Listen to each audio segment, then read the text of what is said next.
nasa 100 plus steps bago mo mararating yung kabilang barangay. So yun lang yung maganda dito. Nasa gitna sila ng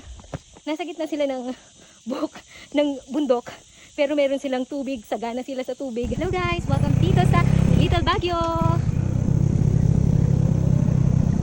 Grabe, sa gitna ng bundok, pero merong tubig.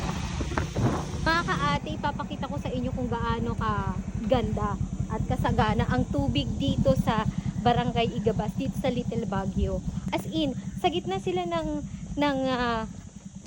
bundok, pero sagana sila sa tubig. Ayan oh. Yan. Ito yung mga pinagkukunan ng kanilang panlaba. Ayan. So meron pa dito. Ito pa, isa pa itong balloon. Ayan. Then, napakaganda dito sa unahan. Papakita ko sa inyo. Ang ganda. Merong hagdanan dito guys, na meron silang Igabas lower at meron din silang Igabas upper. Ipapakita ko sa inyo yung daanan papunta sa Igabas upper. Ito yung daanan ng papunta doon sa Igabas upper.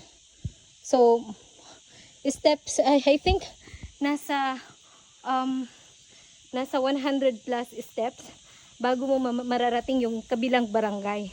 So yun lang yung maganda dito. Nasa gitna sila ng ng bundok, pero meron silang tubig, sagana sila sa tubig at partida. Mararating mo pa agad yung kabilang barangay dahil meron silang daanan dito. So yun lang. Thank you so much for watching my video, and don't forget to like and follow my page. Thank you so much guys. Sana sa susunod ulit supportahan nyo pa rin ako. Bye bye!